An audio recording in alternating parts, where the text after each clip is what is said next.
Hello friends, welcome to our channel. आज की इस वीडियो में हम बात करेंगे TMDL के बारे में।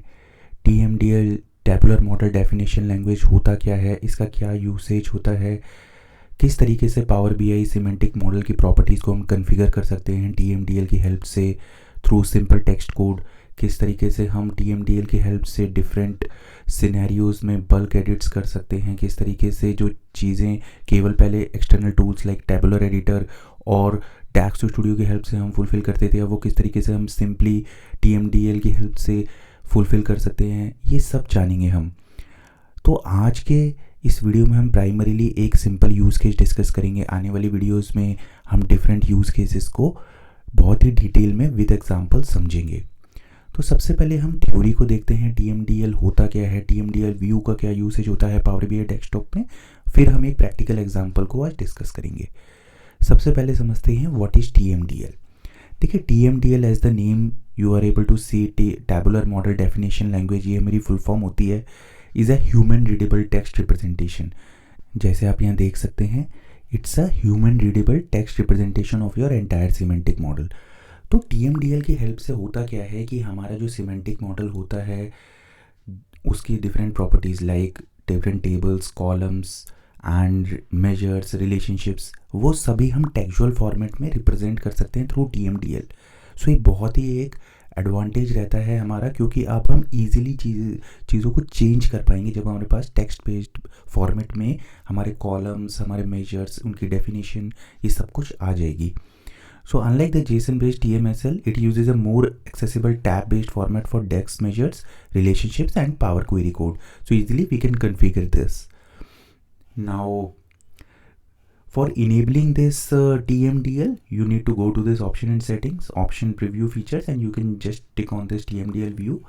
And TMDL view is a powerful code editor built directly into Power BI desktop. हम easily Power BI desktop की हेल्प से अपने TMDL view में जाके चीज़ों को edit कर सकते हैं. So it allows you to view and edit your TMDL definition and apply changes instantly. तो जो भी आप यहाँ changes करेंगे वो instantly आपके मॉडल में अप्लाई हो जाएंगे without any restarting the application. So this is the core of TMDL.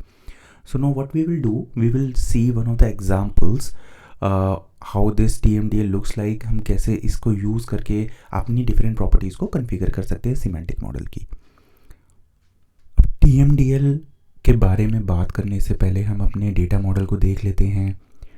And अगर आप लोगों को ये TMDL का ऑप्शन यहाँ पे, TMDL व्यू का ऑप्शन यहाँ पे नहीं दिख रहा है, तो आप लोग प्रीव्यू फीचर्स में जाके, ऑप्शंस में प्रीव्यू फीचर्स में जाके, अगर आप पुराना वर्जन यूज़ कर रहे हैं पावर BI डेस्कटॉप का, तो वहाँ पे जाके इसको इनेबल भी कर सकते हैं। तो इस तरीके से आपको एक TMDL व्यू का एक आइकन यहाँ पे विजिबल हो जाएगा। तो अगर मैं अपने डेटा मॉडल की बात करता हूँ तो यहाँ पे मैंने क्या किया हुआ है, एक सिंपल सा स्टार स्कीमा में मैंने एक फैक्ट सेल्स ली हुई है और 2 dimension dim customer and dim product इसके साथ अटैच किया हुआ है। बहुत ही सिंपल मेरा डेटा मॉडल है। एंड जैसे आप यहाँ देख सकते हैं, सारी टेबल्स मेरी यहाँ पे डायरेक्ट क्वेरी मोड में हैं। तो स्टोरेज मोड सभी टेबल्स का मेरा यहाँ पे डायरेक्ट क्वेरी है। अब मैं TMDL व्यू की हेल्प से क्या करूँगा, मैं अपने इन टेबल्स के स्टोरेज मोड के साथ प्ले करूँगा। मैं देखूँगा कि किस तरीके से मैं स्टोरेज मोड को चेंज कर सकता हूँ with the help of TMDL। तो हम अब स्विच बैक करेंगे यहाँ पे TMDL व्यू में, और जैसे आप यहाँ देख सकते हैं मेरा ये कंप्लीट सिमेंटिक मॉडल यहाँ पे आ जाता है। तो अगर आपको कंप्लीट सिमेंटिक मॉडल के अंदर चेंजेस करने हैं तो आप इसको पूरे को सबसे टॉप सिमेंटिक मॉडल वाले जो भी हमारा ये सिमेंटिक मॉडल जो हमारा यहाँ पे मेंशन्ड है, यहाँ से हम पुल करके इसको ले आएंगे तो पूरा कंप्लीट मेरा मॉडल यहाँ पे विजिबल हो जाता है। क्या क्या उसके अंदर रिलेशनशिप्स हैं, क्या पार्टीशंस यूज़ हुए हैं, कॉलम्स, मेजर्स, ऑल इन्फॉर्मेशन मेरी यहाँ आ जाती है। तो आज के यूज़ केस 1 में हम क्या करने वाले हैं, हम अपने स्टोरेज मोड के साथ प्ले करने वाले हैं। तो अब हम क्या करेंगे, मैं यहाँ पे एक बार इसको एक और टैब ओपन कर लेता हूँ, स्क्रिप्ट 1 यहाँ पे आ जाएगी, और मैं क्या करूँगा यहाँ पे अपनी डिम कस्टमर जो है इसके साथ प्ले करूँगा। तो जैसे आप यहाँ देख सकते हैं, सबसे पहले मेरा क्रिएट और रिप्लेस है, उसके बाद टेबल मेंशन्ड है डिम कस्टमर, देन मेरे पास डिम कस्टमर के जो भी कॉलम्स है like customer ID, customer name, customer gender, उनके डेटा टाइप, सब कुछ यहाँ पे मेंशन्ड है। एंड अगर मैं आगे चलता हूँ तो यहाँ पे अगर आप लास्ट में देखते हैं इसको मैं थोड़ा सा जूम कर देता हूँ आप लोगों के लिए। ओके, जैसे आप यहाँ देख रहे हैं partition dim customer mode equal to direct query. So this is storage mode for this dim customer, that is direct query.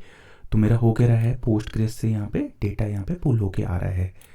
तो अब अगर मैं क्या करता हूँ, अगर मैं यहाँ से प्ले करता हूँ और इसको इंपोर्ट चेंज कर देता हूँ, बहुत ही सिंपल है, मैंने डायरेक्ट क्वेरी से इसको इंपोर्ट कर दिया है और इसको मैं यहाँ पे अप्लाई कर सकता हूँ।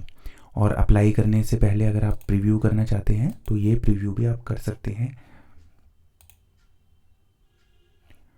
तो जैसे आप यहाँ देख सकते हैं मेरा जो चेंज है, यहाँ पे पहले मोड था मेरा डायरेक्ट क्वेरी का, अब मेरा जो मोड है वो इंपोर्ट कर दिया।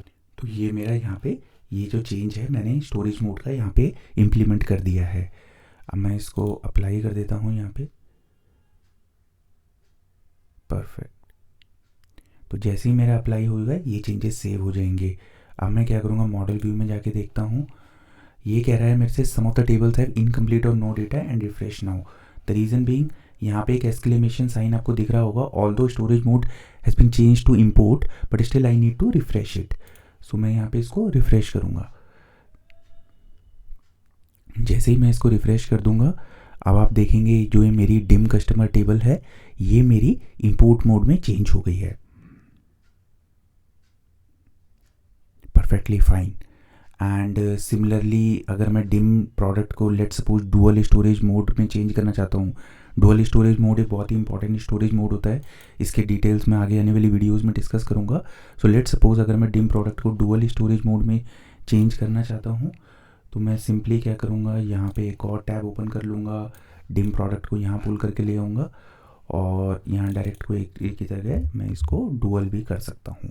तो ये डुअल स्टोरेज मोड में, so in some scenarios it will behave like an import and in some scenarios it will behave like a direct query। तो इस तरीके से it's a dual mode। so इसके डिटेल्स में आगे आने वाली वीडियो में बताऊंगा क्यों हम डुअल मोड में हमें किन सिनेरियोज में टेबल्स को रखना चाहिए।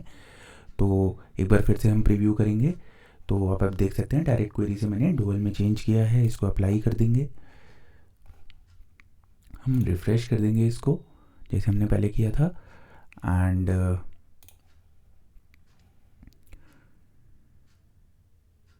जैसे ही मेरा रिफ़्रेश हो जाएगा हम अपनी मॉडल टैब में जाके चेंजेस को चेक भी कर सकते हैं किस तरीके से यहाँ पे चेंजेस हुए हैं। Okay, perfectly fine. तो यहाँ पे आप देख सकते हैं it is in dual mode, storage mode आप देख सकते हैं यहाँ पे डुअल आ रहा है डिम प्रोडक्ट का। अब सबसे इम्पॉर्टेंट बात जो होती है, ये चेंजेस आप सिंपली टेबल्स को सेलेक्ट करके, जैसे अगर मेरी ये टेबल्स है इसको प्रॉपर्टीज़ में जाके हम यहाँ पे एडवांस्ड ऑप्शंस में जाके भी ये काम कर सकते थे। जैसे डुअल की बजाय मैं डायरेक्ट क्वेरी इंपोर्ट भी कर सकता हूँ। बट एक प्रॉब्लम आती थी जब हमारी टेबल ऑलरेडी इंपोर्ट मोड में चली जाती है, तो ये आप देख सकते हैं ये इंपोर्ट में आके डिसेबल हो जाता था। अब मुझे इस डिम कस्टमर को अगर मान लीजिए डायरेक्ट क्वेरी में लेके आने, that is not possible now. So इसको मेरे को डिलीट करना पड़ेगा, कि दोबारा मेरे को लेके आना पड़ेगा अपने पोस्टग्रेस सोर्स से in direct query mode. So ये सारा प्रोसीजर मेरे को दोबारा से करना पड़ेगा।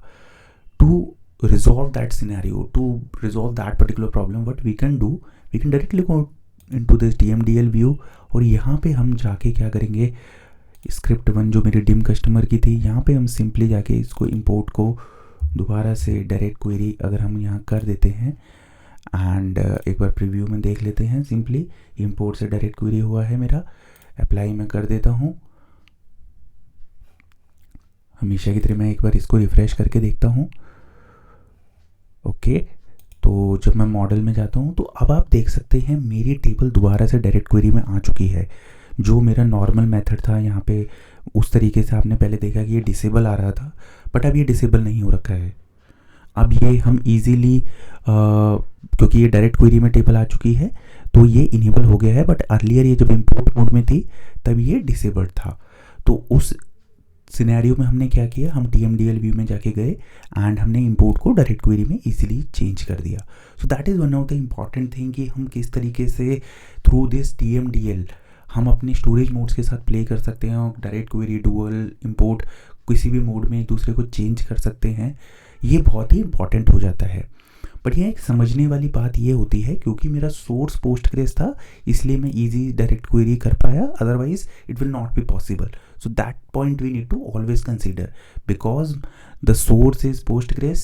I am able to change from direct query to import and then back to direct query, but it is not possible if the source is itself like it's Excel or some other source, then it's not possible. तब ये possible नहीं होगा.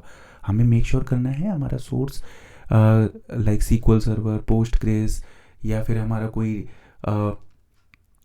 MySQL, इस तरीके का हमारा source होना चाहिए यहाँ पे. तो आई होप आप लोगों को ये स्टोरेज मोड के साथ कैसे प्ले करना है थ्रू दिस TMDL स्क्रिप्ट ये समझ आया होगा. बेसिक्स ऑफ TMDL आपको समझ क्लियर हुए होंगे. तो तब तक के लिए थैंक यू, टेक केयर.